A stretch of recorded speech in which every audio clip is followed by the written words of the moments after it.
ആധുനിക ലോകം കൂടുതൽ ചർച്ച ചെയ്യുന്ന ഇപ്പോഴും ചർച്ച ചെയ്തുകൊണ്ടിരിക്കുന്ന ഒരു കാര്യം, ഈ വധശിക്ഷ നിർത്തലാക്കണോ വേണ്ടേ, ഡെത്ത് പെനാൾട്ടി, തൂക്കിക്കൊല്ലണോ തലവെട്ടി കൊല്ലണോ എന്ന് പറയുന്ന, അത് നിർത്തലാക്കരുത് എന്ന് പറയുന്ന അല്പരാജ്യങ്ങളേ ഉള്ളൂ. അറബ് മുസ്ലിം രാജ്യങ്ങളുണ്ട്, ഇന്ത്യ അതിൽപ്പെട്ടതാണ്. അമേരിക്കയിലൊക്കെ വധശിക്ഷയുണ്ട്. പക്ഷേ ധാരാളം രാജ്യങ്ങൾ വധശിക്ഷ പാടില്ല എന്നുള്ളതാണ്. ഈ ആധുനിക ലോകത്തെ പരിഷ്കൃത മനുഷ്യരോട് ചേരുന്നതല്ല വധശിക്ഷ. രണ്ട് ആർഗ്യുമെന്റുകളാണ്. മുസ്ലിം രാജ്യങ്ങളും അമുസ്ലിം രാജ്യങ്ങളും തമ്മിലുള്ള വാദപ്രതിവാദമല്ല, മതേതര രാജ്യങ്ങൾക്കിടയിലുള്ള വ്യത്യസ്ത അഭിപ്രായമാണ്. ആ വിഷയത്തിൽ എപ്പോഴാണ് ഒരു തീരുമാനത്തിലെത്തുക? ഏത് ന്യായമാണ് പരിഗണിക്കപ്പെടുക?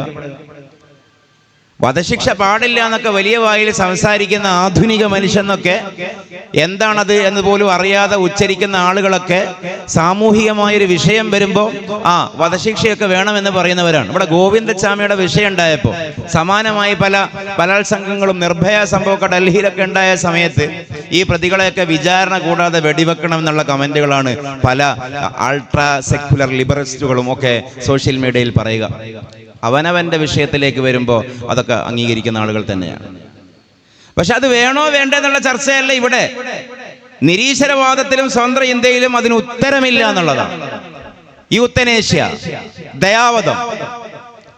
ദയാവധം ക്ലിനിക്കലി ഡെഡ് അല്ലെങ്കിൽ ബ്രെയിൻ ഡെഡായ, മെഡിക്കൽ സയൻസ് മരിച്ചു എന്ന് വിധി എഴുതിയ ആളുകൾ,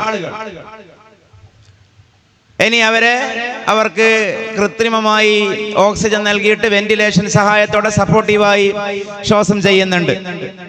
അവരുടെ ആ വെന്റിലേഷൻ അൺപ്ലഗ് ചെയ്താൽ ഇവര് മരിച്ചു പോകും. അങ്ങനെയുള്ള ആളുകളെ ഇങ്ങനെ മാസങ്ങളോളം കൊല്ലങ്ങളോളം ഗവൺമെന്റ് തീറ്റിപ്പോറ്റി അല്ലെങ്കിൽ ഫാമിലി തീറ്റിപ്പോറ്റി അവരെ ഇങ്ങനെ തീറ്റിപ്പോറ്റുക എന്ന് പറഞ്ഞാൽ അവരെ പരിപാലിച്ച് മുന്നോട്ട് കൊണ്ടുപോകണോ? സമയം മെനക്കടല്ലേ, സാമ്പത്തികമായി ബാധ്യതയല്ലേ. അതുകൊണ്ട് അവർക്ക് മേഴ്സി കില്ലിംഗ്, അവരെ മരിക്കാൻ വിട്ടുകൊടുക്കുക. അതിനാണ് യൂത്തനേഷ്യ എന്ന് പറയുന്നത്. ശ്വാസം കൊടുക്കണ്ട, ഓക്സിജൻ കൊടുക്കണ്ട, അവർ മരിക്കും. മണിക്കൂറുകൾക്കുള്ളിൽ, മിനിറ്റുകൾക്കുള്ളിൽ മരിക്കും. ഇത് നിയമപരമായി ഇങ്ങനെ വേണമെന്ന് പറയുന്ന രാജ്യങ്ങൾ ലോകത്ത് ഒരുപാടുണ്ട്. ഇങ്ങനെ ചെയ്യരുത് എന്ന് പറയുന്ന സമൂഹങ്ങളും രാജ്യങ്ങളും അതുമുണ്ട്. ഇത് മുസ്ലിം നോൺ മുസ്ലിം രാജ്യങ്ങൾക്കിടയിലുള്ള ഒരു വിഷയമല്ല, ഇത് മതേതര രാജ്യങ്ങൾക്കിടയിലുള്ള വ്യത്യസ്തമായ വീക്ഷണങ്ങളാണ്. ആ കാര്യത്തിൽ 2025 ഫെബ്രുവരി 20 വരെ ഐക്യകണ്ഠേന ഒരു ഉത്തരമില്ല. UNOയിലൊന്നും വ്യക്തമായൊരു തീരുമാനമോ റെസല്യൂഷനോ ആ കാര്യത്തിൽ ഇല്ല. എപ്പോൾ ഉണ്ടാകും? ഉണ്ടാകില്ല. മനുഷ്യരുടെ അഭിപ്രായങ്ങളും യുക്തികളും വ്യത്യസ്തമായിരിക്കും. പക്ഷെ അവിടെ ആലോചിച്ച് നോക്കേണ്ട ഒരു വലിയൊരു പരമാർത്ഥം, വേറെ ഒരു വിഷയം വരുന്നുണ്ട്. ദയാവധം പാടില്ല എന്നുള്ളതാണ് അഹ്ലുസുന്ന വൽ ജമാഅത്തിന്റെ എല്ലാ കർമ്മശാസ്ത്ര ഗ്രന്ഥങ്ങളും അല്ലെങ്കിൽ നമ്മുടെ പണ്ഡിതന്മാരും അഭിപ്രായപ്പെട്ടത്. അതിൽ അഭിപ്രായ വ്യത്യാസമൊന്നുമില്ല. ജീവൻ അള്ളാഹുവാണ് നൽകിയത്, അള്ളാഹുവിനെ എടുക്കാൻ പറ്റുകയുള്ളൂ.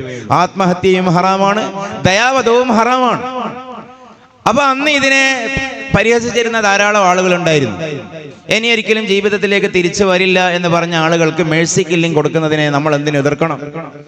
കാരണം അത് അവരോട് ചെയ്യുന്ന ഒരു കാരുണ്യാണല്ലോ എന്ന്.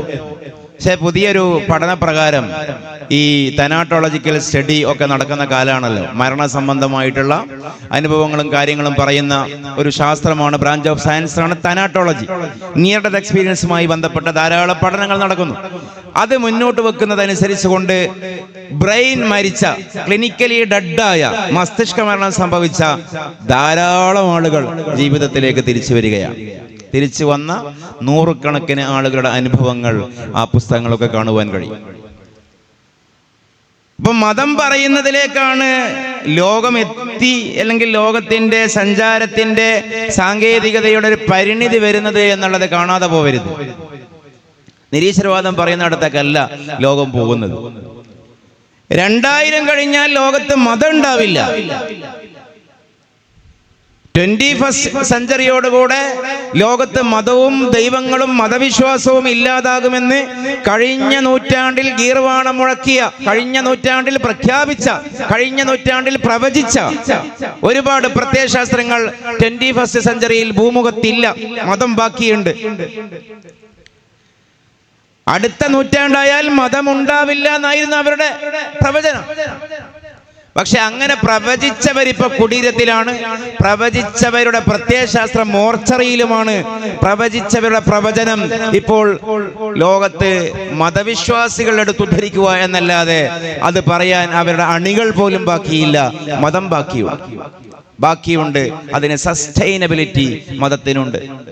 ഇസ്ലാം പറയുന്നു അവിടത്തേക്ക് ലോകം എത്തുന്നു അല്ലേ? ഇതാ പുതിയ ലോകത്തെ ചർച്ചകൾ ഏലിയൻസുകളെ കുറിച്ചാണ് വലിയ ചർച്ചകൾ നടക്കുന്നത്. അന്യഗ്രഹ ഇതരഗ്രഹ ജീവികളെ സംബന്ധിച്ച് ഈ ഇലോൺ മസ്ക്, ലോകത്തെ ഏറ്റവും ശ്രദ്ധാകേന്ദ്രമായ സമ്പന്നനായ ഇലോൺ മസ്കിനെ കുറിച്ച് പോലും അദ്ദേഹത്തിന്റെ ജീവിത ചരിത്രം എഴുതുന്ന ഒരു കക്ഷിയുണ്ട് അമേരിക്കയിലെ വോൾട്ടയാനേസിയാസ്. അദ്ദേഹം പറയുന്നത് ഇലോൺ മസ്കിനെ കുറിച്ച് പോലും he might be an alien or A companion of alien എന്നൊക്കെയാണ്. ലോകത്തെ ടെസ്ലയുടെ മുതലാളിയായ ഈ അമേരിക്കക്കാരൻ, ലോകത്തെ ഒന്നാമത്തെ കോടീശ്വരൻ, അദ്ദേഹം ഒരു അന്യഗ്രഹ ജീവിയാണ്, അല്ലെങ്കിൽ അന്യഗ്രഹ ജീവിയോട് സംസാരിക്കുന്നയാളാണ്. അന്യഗ്രഹ ജീവികൾ ഭൂമിയിൽ ഇറങ്ങി വരുന്നുണ്ട്. ഇതൊക്കെയാണ് ഇന്നത്തെ വിശ്വാസം. അമേരിക്കയിലെ നവദാ ട്രയാങ്കിൾ വഴി പ്രോഹിബിറ്റഡ് 51 ഏരിയയിൽ അത് കമ്പി വേലി കെട്ടി മാറ്റിവെച്ചിരിക്കുന്നു. എന്താണ് അവിടെ നടക്കുന്നത് എന്നതിനെ കുറിച്ച് ഒരുപാട് കോൺസ്പിറൻസി തിയറികൾ, ഒരുപാട് അഭിപ്രായങ്ങൾ. അന്യഗ്രഹ ജീവികൾ ഭൂമിയിൽ വരുന്നുണ്ട്, സംസാരിക്കുന്നുണ്ട്. ഇത് ലോകം പഴയകാലത്തെ ചർച്ചയല്ല, ഈ കാലത്തെ ചർച്ചയാണ്. ഞാനിത് വെറുതെ പറയുകയല്ല, just Google it. America, the most spreading religion in US is not Islam or Christianity, but it is UFO religion. അമേരിക്കയിലെ ഏറ്റവും വികസിച്ചുകൊണ്ടിരിക്കുന്ന, വളർന്നുകൊണ്ടിരിക്കുന്ന മതം ഇസ്ലാമോ ക്രിസ്ത്യാനിറ്റിയോ അല്ല. അമേരിക്കയിൽ നിലവിൽ ഏറ്റവും വളർന്നുകൊണ്ടിരിക്കുന്ന മതം UFO റിലീജിയൻ ആണ്. എന്താണ് UFO religion? What is UFO? Unidentified flying objects, പറക്കും തളികകൾ. അതാണ് UFO.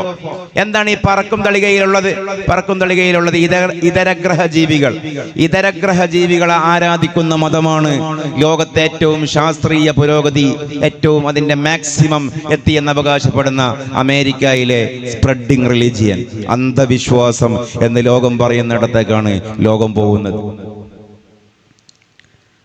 ഈ നാട്ടിൽ കഥയെന്തറിഞ്ഞു, വിദ്യ എന്തെന്നറിയാതെ, വിദ്യ കൊണ്ടറിയേണ്ടതറിയാതെ വിദ്വാനെന്നു നടിക്കുന്നതു ചിലർ.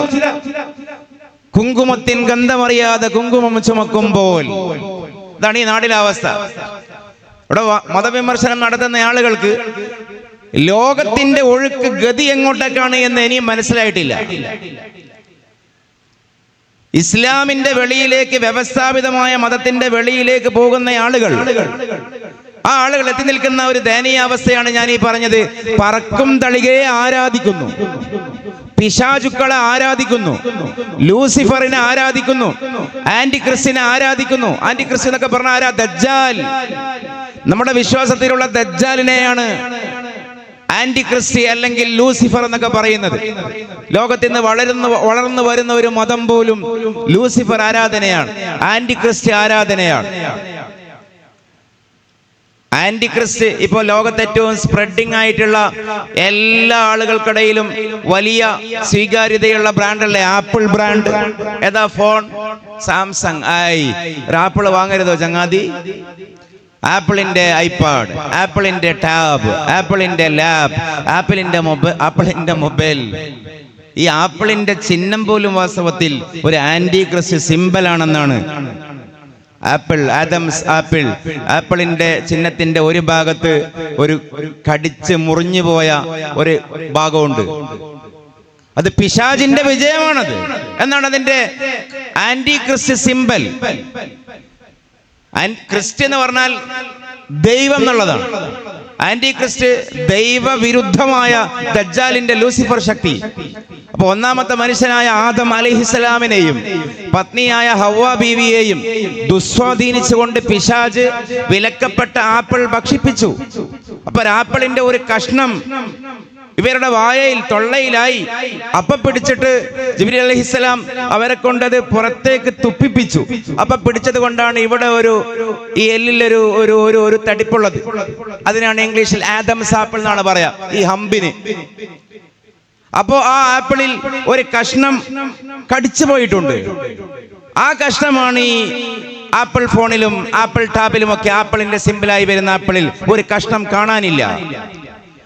അപ്പൊ ഈ ആപ്പിളിന്റെ ചിഹ്നം പോലും വാസ്തവത്തിൽ ദജ്ജാലിന്റെ വിജയമാണെന്നാണ് അതേക്കുറിച്ചുള്ള വിശദീകരണങ്ങളും പഠനങ്ങളും പറയുന്നത്. ആന്റി ക്രിസ്ത്യന്റെ വിജയം. അപ്പൊ ഇങ്ങനെ ദജ്ജാൽ ആരാധനയാണ് ലോകത്തെ വൻ ബ്രാൻഡഡ് കമ്പനികൾ പോലും, മെസോണിസം എന്നും ഫ്രീ മെസോണിസം ഒക്കെ പറയുന്ന അത്തരം ഇലുമിനേറ്റി തത്വങ്ങൾ, അതിനെയൊന്നും കണ്ണടച്ചുകൊണ്ട് ഇതൊക്കെ നിഗൂഢ സിദ്ധാന്തമാണ് എന്ന് പറഞ്ഞ് ഒറ്റയടിക്ക് തള്ളുന്ന ആളുകളുണ്ട്. തള്ളാനൊക്കെ ആർക്കും സാധിക്കും, പഠിക്കാനാണ് പണി, അല്ലേ? തള്ളാൻ ഒരു പണിയുമില്ല. Just a click, that is fake. പണി കഴിഞ്ഞു. പക്ഷെ എന്തുകൊണ്ടങ്ങനെ ആയിക്കൂടെന്നില്ല. എന്തുകൊണ്ടങ്ങനെ ആയിക്കൂടാ? രണ്ട് സാധ്യതയുണ്ടല്ലോ. അപ്പൊ ഞാൻ എന്റെ വിഷയം അങ്ങോട്ടേക്ക് കൊണ്ടുപോയതല്ല വാസ്തവത്തിൽ. ഇനി മറ്റൊരു ഞാൻ വിഷയം പോയത് ഭരണഘടന അനുസരിച്ച് കൊണ്ട് ജീവിക്കാം എന്ന് പറയുന്ന ഒരു ആർഗ്യുമെന്റ് ചർച്ച ചെയ്തപ്പോഴാണ്. ഒരു ഭാഗം കൂടി പറഞ്ഞുകൊണ്ട് ഞാൻ അവസാനിപ്പിക്കുന്നത്. നിങ്ങൾക്ക് വേണമെങ്കിൽ ഇടപെടാം. ഇതിന്റെ ഉസ്താദുമാരെന്താണ് സമയം അനുസരിച്ച് കൊണ്ട് തീരുമാനമെടുക്കും. മൂന്നാമത്തെ അപരന്യായം എന്താണ്? മൂന്നാമത്തെ അപരന്യായം സമ്മതമുള്ളതൊക്കെ ശരിയാണ്, സമ്മതം ഇല്ലെങ്കിലാണ് തെറ്റ്. കൺസെന്റ് തിയറി എന്ന് പറയും. ഇപ്പൊ രണ്ടുപേര് ഒരു ഏതെങ്കിലും ഒരു കാമകേളി അവര് ലൈംഗികമായി ഏർപ്പെടുന്നു. ശരിയോ തെറ്റോ? ഇത്ര പരിഗണനയുള്ളൂ. മ്യൂച്വൽ കൺസെന്റ് ഉണ്ടോ, ഉഭയകക്ഷി സമ്മതം ഉണ്ടോ? ശരി. സമ്മതമില്ല, തെറ്റ്. രക്ഷിതാവ് വിവാഹം ചെയ്യിപ്പിച്ചു. ശരിയോ തെറ്റോ? സമ്മതം ഉണ്ടെങ്കിൽ ശരി, സമ്മതം ഇല്ലെങ്കിൽ തെറ്റ്. അതിമനോഹരമായ ഒരു ആർഗ്യുമെന്റാണ്. പക്ഷെ അവിടെയും പ്രശ്നമുണ്ട്. സമ്മതം എന്ന് പറയുന്നതിന് കൺസെന്റ് ഏത് കാലത്തും ഏത് പ്രായത്തിലുമുള്ള കൺസെന്റിനാണ് പരിഗണന കൊടുക്കുക. ഇപ്പോ ഏജ് ഓഫ് കൺസെന്റ് എന്ന് പറയുന്നൊരു പ്രായപരിധി നിയമപരമായി എല്ലാ രാജ്യത്തും ഉണ്ട്. ഇപ്പൊ ഇന്ത്യയിലൊക്കെ ഏജ് ഓഫ് കൺസെന്റ് 18 18 വയസ്സിന് മുകളിലുള്ളവർ ഉഭയകക്ഷി സമ്മതത്തോടെ ചെയ്യുകയാണെങ്കിൽ തെറ്റല്ല. അതല്ല ഇന്ത്യയുടെ നിയമം. അപ്പൊ ഇന്ത്യയിൽ ഏജ് ഓഫ് കൺസെന്റ് 18. ഇന്ത്യയിൽ മാത്രമല്ല, കോമൺവെൽത്ത് രാജ്യങ്ങളിലൊക്കെ ഏകദേശം 18. ബ്രിട്ടീഷുകാര് ഭരിച്ചൊഴിവാക്കി പോയ രാജ്യങ്ങൾ അവിടെയൊക്കെ 18. പക്ഷേ 18 തന്നെയല്ലല്ലോ എല്ലാ രാജ്യത്തും. ഇപ്പൊ ചൈനയിലൊക്കെ 12, ഫിലിപ്പൈൻസിൽ 13. ആ ഏരിയ ഫിലിപ്പൈൻസ്, തായ്വാൻ, തായ്ലാന്റ്, ദക്ഷിണ കൊറിയ, ഉത്തര കൊറിയ, ദക്ഷിണേഷ്യ രാജ്യങ്ങളിലൊക്കെ 12, 13 age of consent. GCC Arab രാജ്യങ്ങളിലേക്ക് പോയാൽ 20 ഏജ് ഓഫ് കൺസെന്റ്. അതിൽ തന്നെ ബഹ്റൈനിൽ ലാസ്റ്റ് നോക്കിയപ്പോൾ 21. യൂറോപ്പിൽ 16, അമേരിക്കയിൽ 17. അപ്പൊ ഇപ്പോ ഒരു ആഗോളാടിസ്ഥാനത്തിലൊരു ഇസ്ലാം ആഗോള മതമാണ്. ആഗോളാടിസ്ഥാനത്തിലൊരു നിയമമായിരിക്കും. അതേസമയം നോക്കൂ, ഈ പറയുന്ന സ്വതന്ത്ര നാസ്തിക ചിന്തയനുസരിച്ചുകൊണ്ട് ഏത് പ്രായത്തിലുള്ള സമ്മതമാണ് പരിഗണിക്കുക, മാനദണ്ഡമാക്കുക എന്ന് ചോദിച്ചാൽ ഏത് പ്രായമാണ് പരിഗണിക്കുക? ഇപ്പൊ ലോകത്തെ നിയന്ത്രിക്കുന്നത് അമേരിക്കയാണെന്ന് മനസ്സിലാക്കിയാൽ 16. ഇനി അമേരിക്കയേക്കാൾ വലിയ ശക്തിയായ ചൈന വരുന്നു എന്ന് പറഞ്ഞാൽ 13ലേക്ക് താഴേണ്ടി വരും. ഇനി അതല്ല, ഇവരെക്കാളൊക്കെ നല്ലത് യൂറോപ്പാണെന്ന് വിചാരിച്ചാൽ അത് വേറൊരു പ്രായം എടുക്കേണ്ടി വരും. ഇനി അറബ് നാടുകളാണെന്ന് പറഞ്ഞാൽ 20ലേക്ക് പോകേണ്ടി വരും. കോമൺവെൽത്തിലേക്ക് 18ലേക്ക് വരേണ്ടി വരും. ഇനി അവിടെയും വേറെ വിഷയം, 18 വയസ്സ് വരെ സ്വതന്ത്ര ചിന്തകർക്കപ്പോ ഇന്ത്യയിൽ ഫ്രീഡം ഇല്ലേ? അതും ചോദ്യമാണല്ലോ. ഉഭയകക്ഷി സമ്മതപ്രകാരം എന്തും ചെയ്യാൻ പറ്റുന്ന പ്രായം ഇന്ത്യയിൽ തന്നെ 18 വന്നാൽ ഈ 18 വയസ്സ് വരെയുള്ള വ്യക്തികൾക്ക് സ്വാതന്ത്ര്യമില്ലേ? എന്തുകൊണ്ട്?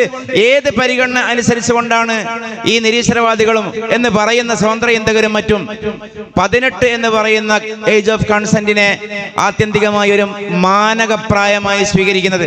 മനസ്സിലായില്ല. ഒരു വ്യക്തിക്ക് ചെറുപ്പം മുതലേ ഇച്ഛകളുണ്ട്, അവരുടേതായ താല്പര്യങ്ങളുണ്ട്. അവരുടെ താല്പര്യങ്ങൾ ഏത് മാനദണ്ഡ പ്രകാരം സ്വീകരിക്കുന്നില്ല. ഇപ്പോ കോവിഡ് കൊണ്ടുപോകുവാൻ കുട്ടികളെ നമ്മൾ നിർബന്ധിപ്പിക്കുമ്പോൾ കുട്ടികൾ കരയും, അവർക്ക് വേണ്ട. പക്ഷെ നമ്മൾ പിന്നെ അതിനെ അവർക്ക് തന്നെ കൊടുക്കുന്നതിന്റെ ന്യായം പാരന്റിങ് എന്ന് പറയുന്ന ഒരു ന്യായമാണ്. കാരണം കുട്ടികൾക്കറിയാത്തത് രക്ഷിതാക്കൾക്കറിയാം. ഇപ്പൊ നിങ്ങൾക്കിത് പ്രയാസമാണെങ്കിലും നിങ്ങൾക്കിത് ഭാവിയിൽ ഉപകാരപ്രദമാവും. ഇത് സ്വീകരിച്ചില്ലെങ്കിൽ രോഗം വരും. ഇത് കുട്ടിക്ക് ബോധ്യമുള്ള കാര്യമല്ല, കുട്ടിക്ക് സെൻസ് ഇല്ല ആ വിഷയത്തിൽ. അതേസമയം ഇത് എക്സ്പീരിയൻസ് കൊണ്ടും അല്ലെങ്കിൽ മറ്റുള്ളവർ പറഞ്ഞു കേട്ടും രക്ഷിതാക്കൾക്ക് അറിയാം. അപ്പൊ രക്ഷിതാക്കൾ പാരന്റിങ് എന്ന് പറയുന്ന സാമൂഹികമായ ഒരു തത്വം മുൻനിർത്തിക്കൊണ്ട് ഈ കുട്ടിക്ക് തുള്ളി മരുന്ന് കൊടുക്കുകയാണ്, ഇഞ്ചക്ഷൻ കൊടുക്കുകയാണ്. ലോകത്തെ പാരന്റിങ് എന്ന് പറയുന്ന ഒരു സിസ്റ്റം സ്വതന്ത്ര ഇന്ത്യയിൽ ശരിയാകൂ? ശരിയാവില്ല, ഒരിക്കലും ശരിയാവില്ല. കാരണം അത് ഈ കുട്ടികളുടെ താല്പര്യത്തിനെതിരാണ്.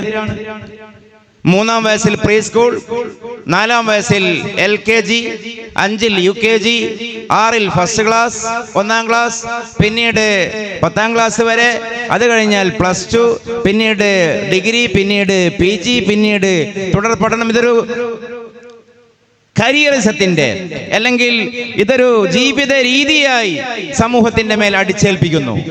എന്ത് പിൻബലമാണ് മനുഷ്യന്റെ സ്വാതന്ത്ര്യവുമായിട്ട് അതിനുള്ളത്?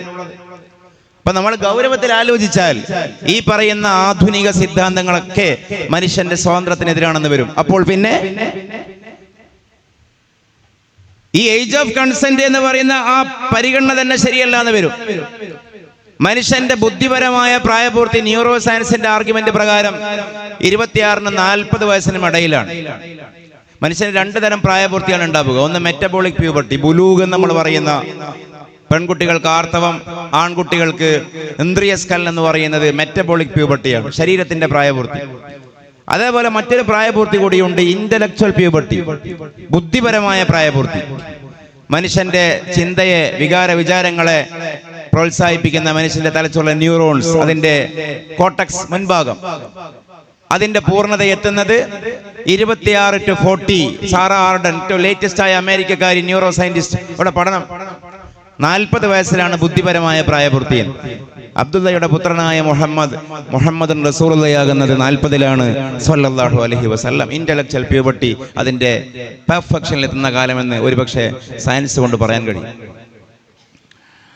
അപ്പൊ അതാണ് അതിന്റെ ഒരവസ്ഥ. ഞാൻ ഇനിയും ദീർഘിപ്പിക്കുകയല്ല. നമ്മൾ പുറമേ നിന്ന് നോക്കുമ്പോൾ അതിമനോഹരമാണ് ഇവരുടെ വാദകൾ എന്ന് തോന്നുമെങ്കിലും ഉള്ളിലേക്ക് ചെന്നാൽ അത് മനുഷ്യത്വ വിരുദ്ധമാണ്. അത് വിഡ്ഢിത്തമാണെന്നല്ല, അത് മനുഷ്യത്വ വിരുദ്ധമാണെന്ന് മനസ്സിലാക്കാൻ കഴിയും. പിന്നെ നമ്മുടെ വിശ്വാസത്തെക്കുറിച്ച് നമുക്കൊരു ആത്മവിശ്വാസം ഉണ്ടാവുക എന്നുള്ളത് വളരെ നിർബന്ധമാണ്. നമ്മുടെ വിശ്വാസം സൂഫി മൻഹജിൽ നിന്നുകൊണ്ടാണ് നാം ഇസ്ലാമിനെ അവതരിപ്പിക്കേണ്ടത്, ഇസ്ലാമിനെ പറയേണ്ടത്. ഇവിടെയുള്ള നവീനാശയക്കാർ ഉണ്ടാക്കി തന്ന മൻഹജിലല്ല നാം ഇസ്ലാമിനെ പരിചയപ്പെടുത്തേണ്ടത്. നമ്മുടെ വഴി സൂഫി വഴിയാണ്. ഞാനത് വെറുതെ പറയുകയില്ല. എക്സാമ്പിൾ, ഇപ്പൊ നിരീശ്വരവാദികളുമായി സംസാരിക്കുമ്പോൾ ജനറൽ ഇസ്ലാമിന്റെ ഒരു കാഴ്ചപ്പാടും സൂഫി കാഴ്ചപ്പാടും തമ്മിൽ, സൂഫി കാഴ്ചപ്പാടിന്റെ ഒരു പ്രസക്തി. ഇപ്പോ നമുക്ക് ഈ ഇതെടുക്കാം, സ്വർഗം, ഇസ്ലാമിലെ സ്വർഗം. ഇവിടെയുള്ള എക്സ് മുസ്ലിംസും നിരീശ്വരവാദികൾ എപ്പോഴും പരിഹസിക്കുന്ന ഒരു വിഷയമാണ്. എന്താണ്?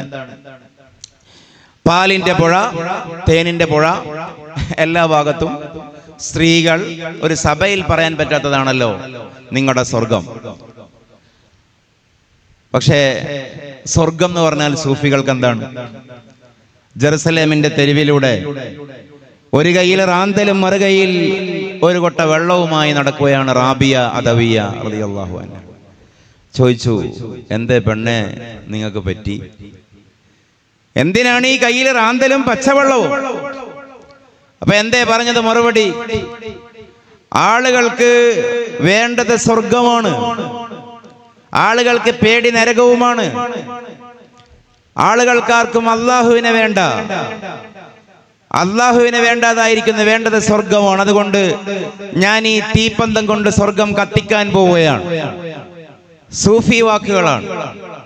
ആളുകൾക്ക് ഭയം നരകമാണ്, അതുകൊണ്ടാണ് നിസ്കരിക്കുന്നതും ആരാധനകൾ ചെയ്യുന്നതും. ഞാൻ ഈ വെള്ളമൊഴിച്ച് നരകം കത്തിക്കാനും പോവുകയാണ്, നരകം കെടുത്താനും പോവുകയാണ്.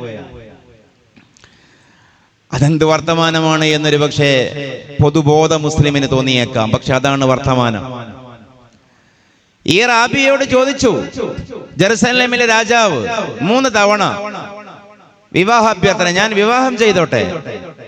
അദവി ഗോത്രത്തിലെ 4ാമത്തെ പുത്രി, അതാണ് റാബിഅത്തു അദവിയ്യത്തുൻ. രാജാവ് പറഞ്ഞു, നിന്റെ കൂടെ ശയിക്കാനോ അല്ലെങ്കിൽ നിന്നെ കൊണ്ട് സേവനം ചെയ്യിപ്പിക്കാനോ ഒന്നുമല്ല. നാളെ മഹ്ശറിലെത്തിയാൽ എനിക്കും പറയാലോ റാബിയയുടെ ഭർത്താവാണ് ഞാൻ എന്ന വിലാസം കിട്ടുമല്ലോ. അതിനാണ്. ആ മറുപടി മഹദിക്ക് വളരെ ഇഷ്ടമായി. മഹദി ഒന്ന് ആലോചിച്ചു, എന്നിട്ട് പറഞ്ഞു, അപ്പറഞ്ഞത് ശരിയാണ്, പക്ഷെ ഒരു പ്രശ്നം. ഞാൻ ആലോചിച്ചപ്പോ അവരുടെ ചോദ്യമാണ് ചോദിച്ചത്, ഹൽ അല സൗജത്തി അൻ തുഹിബ്ബ സൗജഹാ ഫമാ ഫീ ഖൽബി ബുദ്ദുൻ അല്ലാ യുഹിബ്ബ മൗലായ. ഹൽ അല സൗജത്തി അൻ തുഹിബ്ബ സൗജഹാ, ഭാര്യക്ക് ഭർത്താവിനെ സ്നേഹിക്കാൻ കടമയില്ലേ? കല്യാണം കഴിഞ്ഞാൽ മനസ്സ് തരണല്ലോ. ശരീരം നിങ്ങൾക്ക് വേണ്ട, ഓക്കെ, എന്റെ സേവനവും വേണ്ട, ഓക്കെ, പക്ഷെ മനസ്സ് തരണല്ലോ. ഫമാ ഫീ ഖൽബി ബുദ്ദുൻ അല്ലാ യുഹിബ്ബ മൗലാ, അല്ലാ യുഹിബ്ബ മൗലായ ഔ മൗലാഹു. ഓർമ്മയില്ല, രണ്ടും ഫിറ്റാണ്. ഏതായാലും അറബിയിൽ എന്റെ കൽബിൽ ഒരു ഒഴിവും ഇല്ല അതിന്റെ നാഥനെ സ്നേഹിക്കാതെ. നിങ്ങൾക്ക് അവിടെ ഒരു സ്പേസ് ഉണ്ടെങ്കിലല്ലേ, ഗ്യാപ്പ് ഉണ്ടെങ്കിലല്ലേ നിങ്ങൾ അവിടേക്ക് കൊണ്ടുപോയി വെക്കാൻ പറ്റൂ. സോറി. എന്നിട്ട് പാടിയതാണ് ഹസ്ബി റബ്ബി ജല്ലല്ലാഹ്. ചെല്ലിയ കുറെ ആളോ ഇവിടെ ഉറക്കത്തിലാണ്, ഒച്ചത്തില്. ഹസ്ബി റബ്ബി ജല്ലല്ലാഹ്. ഒച്ച പോരാ, എനിക്ക് പാട്ടറിയില്ല, നിങ്ങൾക്ക് അറിയാലോ.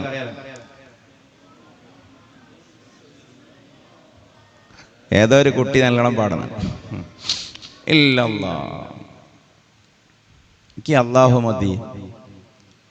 അല്ലാഹു ആണ് വാസ്തവത്തിൽ സ്വർഗം എന്ന് നമ്മൾ പറയേണ്ടതല്ലേ? അതല്ലേ ശരിക്കും സ്വർഗം? ജസാഉഹും ഇൻദ റബ്ബിഹിം ജന്നാത്തു അദ്നിൻ തജ്രി മിൻ തഹ്തിഹൽ അൻഹാർ ഖാലിദീന ഫീഹാ റളിയല്ലാഹു അൻഹും വറളു അൻ ദാലിക ലിമൻ ഖശിയ റബ്ബ. ജസാഉഹും ഇൻദ റബ്ബിഹിം. ഇന്ദിയത്താണ് പ്രധാനം, മഅയ്യത്തുള്ളയാണ് പ്രധാനം. ളറബല്ലാഹു മസലൻ ലില്ലദീന ആമനു ഇംറഅത ഫിർഔൻ ഇദ് ഖാലത് റബ്ബി ബിനി ഇൻദക ബൈതൻ ഫിൽ ജന്ന. ആസിയ ബി അല്ലാഹുവിനോട് ദുആ ചെയ്തതിനെ മാതൃകയായി ഖുർആൻ പരിചയപ്പെടുത്തുകയാണ്. ആസിയ പറഞ്ഞ സന്ദർഭം ശ്രദ്ധേയമത്രേ. നിന്റെ അരികെ എനിക്ക് തോട്ടത്തിൽ ഒരു വീട്. സ്വർഗം വാസ്തവത്തിൽ ഏതാ? അല്ലാഹു. ഒരാൾ സ്റ്റേറ്റ് നേതാവായി എന്ന് കൂട്ടിക്കോ, സംസ്ഥാന നേതാവായി, സംസ്ഥാന പ്രസിഡന്റായി, അഖിലേന്ത്യാ നേതാവായി. അപ്പൊ അയാൾ എന്ത് ചെയ്യും? പഴയ വീടൊക്കെ ഒന്ന് മോടി കൂട്ടും, സോഫയൊക്കെ ഒന്ന് മാറ്റും. ഒരു വാഹനത്തിന് മാത്രം കറങ്ങാവുന്ന മുറ്റം ഒരു 4-5 വാഹനങ്ങൾക്ക് കറങ്ങാവുന്ന നിലയിൽ വലുതാക്കും.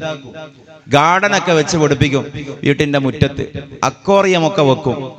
നല്ല വെള്ളവും നല്ല ഫ്രൂട്ട്സ് ഒക്കെ 24 മണിക്കൂറും അവൈലബിൾ ആക്കും. കാരണം ഗസ്റ്റുകൾ വരും. അള്ളാനെ കാണാൻ ഗസ്റ്റുകൾ വരും സ്വർഗത്തിൽ. ലിഖാഉള്ളയാണ് പ്രധാനം. പവർക്ക് മേയാൻ ജന്നാത്ത് ഉണ്ടാകണം, കാറ്റ് കൊള്ളാൻ മരങ്ങൾ ഉണ്ടാകണം, കഥ പറഞ്ഞിരിക്കാൻ അരുവികൾ ഉണ്ടാവണം, കുടിക്കാൻ ഫ്രൂട്ട്സ് പഴച്ചാറുകൾ കിട്ടണം. അത് രണ്ടാമത്തതാണ്. പാൽപ്പുഴയും തേൻപുഴയും, ഒരു പുഴയൊന്നും ഇല്ലെങ്കിൽ കൂടിയും ഇനി പാൽപ്പുഴയും തേൻപുഴയും സൽസബീലും തസ്നീമും, ഇതൊക്കെ രണ്ടാമത്തതാണ്. ഒന്നാമത്തത് സ്വർഗത്തിൽ അള്ളാഹുവിന് വേണ്ടി സൂഫികൾ പറയുന്ന സ്വർഗത്തെ അവതരിപ്പിച്ചാൽ ഏത് ബുദ്ധിക്കും കൺവിൻസ്ഡ് ആവും. ലിഖാഉള്ളയാണ് സ്വർഗം. ഉസല്ലി ഫർളൽ ളുഹരി 4 റകഅത്തിൻ മുതവജ്ജിഹൻ ലിൽ ഖിബ്ലത്തി അദഅൻ ലില്ലാഹി തആല. എന്താണ് ലില്ലാഹി തആല? അല്ലാഹ്ക്ക് വേണ്ടി എന്ന് പറഞ്ഞാൽ എന്താ? നീ എന്തിനാണ് 20 കൊല്ലമായി പ്രവാസത്തിന് കഷ്ടപ്പെടുന്നു? മകളെ കെട്ടിക്കാൻ വേണ്ടി. എന്തിനാണ് പാടത്തും പറമ്പത്തും അധ്വാനിക്കുന്നത്? വീട് വെക്കാൻ വേണ്ടി. അവിടെ അത് ഗായിയാണ്, ലാമലിൽ ഗായ, ലക്ഷ്യത്തിന് വേണ്ടിയാണ്, ഒരു കാര്യം നേടിയെടുക്കാനാണ്. അതേസമയം ലില്ലാഹി തആല എന്ന് പറഞ്ഞാലോ അതിൻ്റെ ഒരു നീ ഭക്ഷണം കഴിക്കുന്നത് എന്തിനാ? വിശപ്പ് മാറാൻ. വെള്ളം കുടിക്കുന്നത് എന്തിനാ? ദാഹം മാറാൻ. നിസ്കരിക്കുന്നത് എന്തിനാ? അള്ളാനെ കിട്ടാൻ. മോൾക്ക് വേണ്ടി അധ്വാനിക്കുന്ന പോലെയല്ല. വീട് മോൾക്ക് വേണ്ടി അധ്വാനിക്കുന്ന പോലെ അള്ളാഹ്ക്ക് വേണ്ടി നമ്മൾ നിസ്കരിക്കുകയല്ല, അള്ളാനെ കിട്ടാനാണ്. ഇദഹ്തുജിബു അൻ റുയത്തില്ലാഹി.